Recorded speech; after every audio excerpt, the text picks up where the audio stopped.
ଆଜି ଥିଲା ମଙ୍ଗଳବାର ତ ଆଜି ଆମ ଗାଁ ପାଖ ପୋଖରୀରୁ ବହୁତ ସାରା ମାଛ ଧରା ହେଇଥିଲା।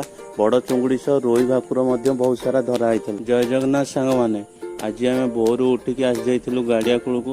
ଗାଡ଼ିଆ କୂଳରେ ସବୁ ଜାଲ ସାଇଜ୍ କରିକି ମାଛ ଧରିବାକୁ ଆରମ୍ଭ କରିଥିଲୁ। ଜାଲ ସବୁ ଭିଡ଼ାକି ପାଖକୁ ଲାଗିବାକୁ ଆରମ୍ଭ ହୋଇଥିଲା। ବହୁତ ସାରା ମାଛ ଯେହେତୁ ଜାଲରେ ଆସିଥିଲେ, ଯିବା ପାଇଁ ଖାଲି ଏପଟ ସେପଟ ହେଇକି ଡେଉଁଥିଲେ। ତଥାପି ଆମ ପିଲାମାନଙ୍କ ଉପରକୁ ବି ଡେଇଁକି କେତେଟା ମାରି ଦେଇଥିଲେ। ସିଏ ବି ଆଉ ହବାର ବ୍ୟସ୍ତ ଥିଲେ। ତାପରେ ଆମର ଜାଲ ସବୁ ଏକାଠି କରି ଉଠେଇକି ଏକାଠି କରିଦେଇଥିଲୁ ସବୁ ମାଛ। ତାପରେ ବାଛିବାକୁ ଆରମ୍ଭ କରିଥିଲୁ।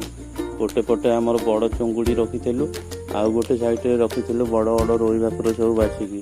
ସମସ୍ତେ ମିଶିକି ଭଲସେ ସବୁ ମାଛ ଆଉ ଚୁଙ୍ଗୁଡ଼ି ଅଲଗା କରିଦେଇଥିଲେ। ଅଲଗା କରିବା ପରେ ଆମର ସବୁ ଜାଲ ଝଡ଼ା ହେଇକି ଆମେ ବାହାରିଥିଲୁ ଯିବାକୁ ଆମ ଦୋକାନକୁ। ଦୋକାନରେ ଆସି ପହଞ୍ଚିକି ଆମେ ସବୁ ଚୁଙ୍ଗୁଡ଼ିକି ଗୋଟା ପରେ ଗୋଟେ ସାଇଜ୍ କରିକି ରୋହି ଭାକୁର ସବୁ ବି ସାଇଜ୍ କରିଦେଇଥିଲୁ। ତାପରେ ଆମର କଷ୍ଟମର ବି ଆସିବାକୁ ଲାଗିଥିଲେ। ମୁଁ ଆଉ ଭିଡ଼ିଓ ନ କରି ଚୁଙ୍ଗୁଡ଼ି ଦେବାକୁ ଆରମ୍ଭ କରିଥିଲି। ଫାଷ୍ଟ କୁନି ପୁଅର 1 କେଜି ବଡ଼ ବଡ଼ ଚୁଙ୍ଗୁଡ଼ି ଦେଖିକି ଦେଇଥିଲି। ଶେଷରେ ଏ ଓଡ଼ିଆ ପିଲାକୁ ଟିକେ ଲାଇକ୍ ସବସ୍କ୍ରାଇବ୍ କରିଦିଅ ନା। ରହିଲି, ଜୟ ଜଗନ୍ନାଥ।